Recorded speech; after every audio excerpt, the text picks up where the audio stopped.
Well, hello, everybody. How are you this fine, wonderful day? Another beautiful day in the Coachella Valley.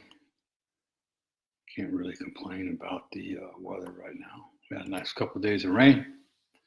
But hey, I'm back. Hey, Leo, what's up, man? Kathy, how are y'all? I'm back. My hip surgery went well. As far as the hip went, I had a minor little hiccup complication, but that's over with, and I'm healed, and I'm back. So I'm gonna work on keeping these things going over the next couple of weeks or the next month or so. Okay. So, but again, I'm going to be talking about the solution. I get on there and so everybody talks about the problem, not the solution. So I'm going to be talking to you all about the solution. And what I'm going to do today is I'm going to go back. I think it was last time I was on and talked about community, finding a good therapist. So I'm going to touch on choosing a therapist again. It's guidelines to choosing a good therapist today. It's really important that as survivors that we were able to find a good therapist. We need to obtain professional help to work through the intense feelings that have been buried for so long. We buried these feelings for some of us for many years. For me, it was close to 40 years that I buried all these intense feelings, and I didn't know what to do with them. So a good therapist was able to walk me through the process of dealing with those feelings and those emotions. So it's really important that we find a good therapist for that. It's critical to find a therapist and or a coach that you're comfortable with. It's really important too. You want to be comfortable with your therapist, or if you're going to use a coach.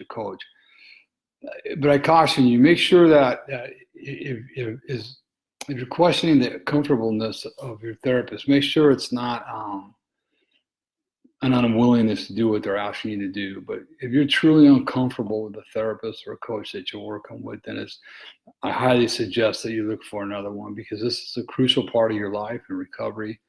And you absolutely must be comfortable with your therapist or coach, and you absolutely must be able to trust them beyond anybody else you've ever been able to trust. And survivors, we don't like to trust people. It's a real hard thing for us to learn to trust. So you got to make sure that you can be comfortable and trust your therapist. Okay.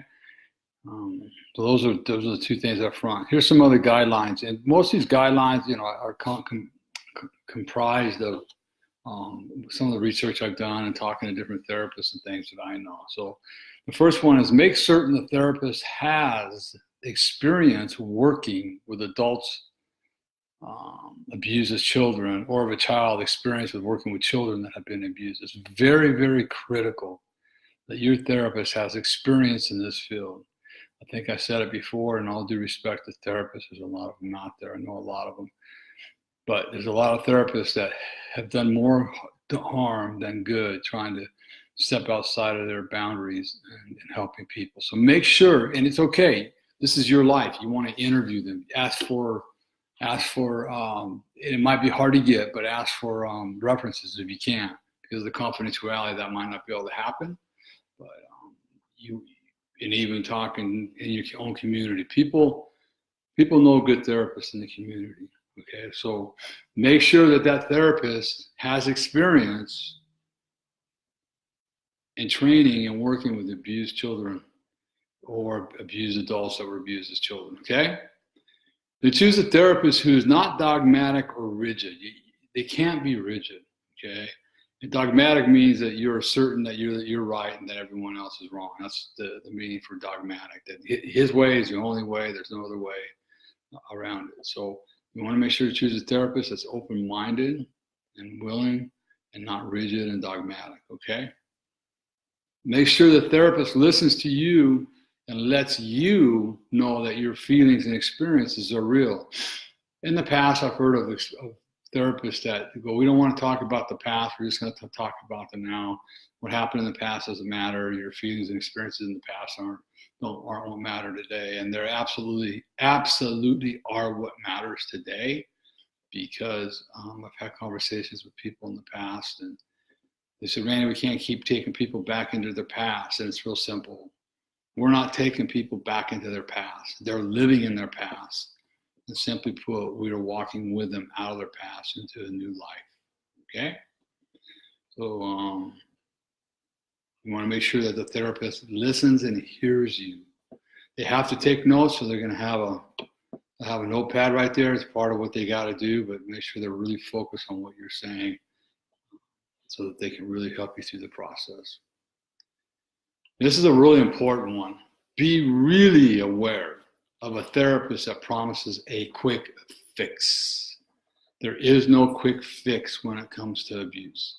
I know that everybody's different, but I have yet to see anybody heal from their wounds of abuse in 6 months, a year, 2 years. It's a lifelong process. We have learned behaviors, we have learned beliefs, we have told ourselves lies for many, many years. And we have to replace the lies that we've been telling about ourselves, the false beliefs about ourselves, over time. It doesn't happen. Here's what I tell everybody, whether you're recovering in the recovery field, alcoholics, drugs, food, whatever it is. How long have you been living a certain way? And how long has this pattern of life been a part of your life? Most of us, 10, 20, 30, some 40 years, that is not going to go away overnight. That's going to take a lifetime of work. Things come up out of nowhere that you think that you've already worked on. Believe me, it's happened to me countless times, and it just kind of sets you back. Because you believe, I believe that I've already done all this work. Where's this coming from? And it's another layer of the onion, and it's another trigger that I was unaware of.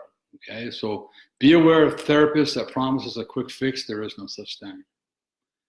And make certain the therapist will not enable you to stay in your old beliefs and patterns.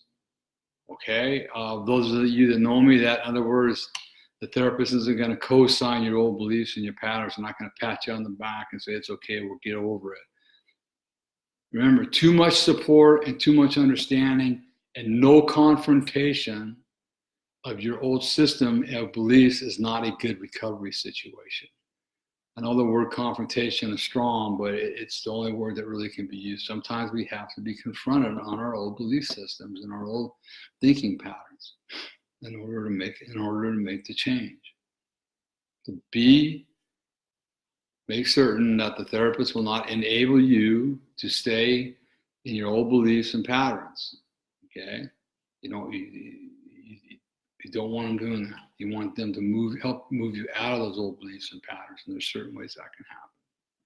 Okay, it's just not good for your recovery. And insist on feedback from your therapist. A dynamic give and take relationship is important in recovery. I like to use the 70-30 rule. Okay, myself, this is just personal. The client is talking 70% of the time, and I'm only talking 30% of the time. Okay, so client's talking 70% of the time. They're the one that's got the issues that we got to help. And we have to be able to listen to them, take our notes, listen to them, hear what they're saying, and then that 30% of the time we have to make really, really count, make it really important. And you pick apart, you want a therapist that's going to help you work through the stuck points that might be 70% of your conversation, and it might only be 10% that you need help with. The other 90% could be storytelling that is relevant but yet irrelevant to what the issue is. Okay, so insist on feedback from your therapist. A dynamic give and take relationship is important to recovery. And lastly, find a therapist who will encourage you and help you to find ways to get your needs met outside of therapy. Most therapists will suggest a self-help group. Okay, this is crucial. I started just going to therapy myself, and I actually went because I had an affair, and I knew I was abused. But then we started working on the abuse issues, and I denied having an alcohol and drug problem, which I clearly had, but I denied it for a long time. And then it got to the point where I understood I had not only a marriage problem, an abuse issue problem, I had a drug problem, which all were related. when I finally admitted I had a drug problem, then my therapist, Deborah Mites, hey, what's up, Winger? Deborah Mites encouraged me to seek help for my alcohol problem. Of course, I wasn't an alcoholic because I wasn't one of those people. Though when she mentioned a certain treatment facility, I said I can absolutely do that. So my recovery routine started with my therapist, included 8-week intensive outpatient program, and then included AA, 10 to 12 meetings a week. Okay, my AA sponsors could not help me with my abuse issues. They could help me with a lot of other things, but not with my abuse issues. My therapy can include, my therapy lasted for 7 years, twice a week. It's what I needed to do, along with my AA meetings, my step study groups, my recovery, my men's recovery groups for sexual abuse. So it's not just one thing. I immersed myself in as much as I could to get the help that I needed to move forward with my life. I was sick and tired of living the way I lived. And once I realized that it wasn't just the drugs and alcohol I needed help with, that was just a symptom of those underlying problems, I realized I was going to have to do whatever it took to change my life. And that's what I did. Okay. So you want a therapist that's going to encourage you and help you find ways to get your needs met outside of therapy. A therapist cannot meet all your needs. They just can't. You see in 1 hour a week, if you're lucky, if that's all it is. So I was 2 hours a week, but she still couldn't fulfill all my needs. I had homework I had to do. I had to meet with outside groups. I had to meet with sponsors. There's a lot of people that were involved in my recovery. I could not have done it by myself. So you want to make sure that you're going to find a therapist that will encourage you to get that outside help. Okay. So those are some of the guidelines for today, for finding a therapist. Like I said, next week, I'll talk a little bit more about groups for next week, finding a nice group, which I'm in the process of developing right now myself. We're out here in the Valley. Hey, also, it's really important. Remember to get a copy of my book, Healing the Moody Child Within. You can get it on Amazon.com. I promise you, it will change your life. It'll help you gain a better understanding of why people act the way they do. I can't say it enough. My wife, when she read it, realized now I understand what was really going on in Randy's head. So with 1 in 4 boys and 1 in 3 girls being sexually abused, and not alone, there's 1 in 5 juvenile or 1 in 5 boys and girls that are abused either physically, emotionally, or spiritually, you're going to find a lot of answers in my book.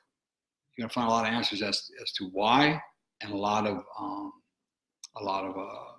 hope and healing in there, a lot of suggestions for healing. It's not just an autobiography. I want a book that people can read and gain some insight and understanding about those around them. So with those statistics of those people being abused, somebody in your direct circle of friends or in your family, 93% of perpetrators are family members. 80% are married men with children of their own. Somebody that has been affected by either emotional, physical, spiritual, or sexual abuse. And it just doesn't go away. It just does not go away, okay? Visit my website, courageoushealers.org. There's some stuff on there that you might find interesting. Well, there's a resource page on there. I got my blog sites. These videos are on there.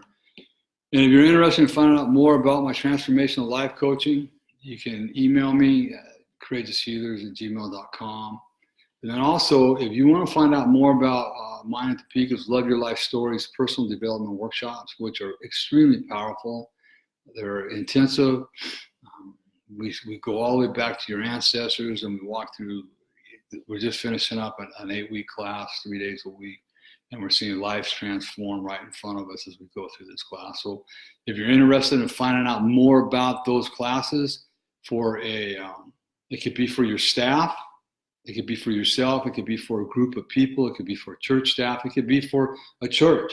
If you want to know more about those workshops, email me at courageoushealers@gmail.com, and we'll get you more information about this. I promise you, it'll be well worth your time and well worth the money spent.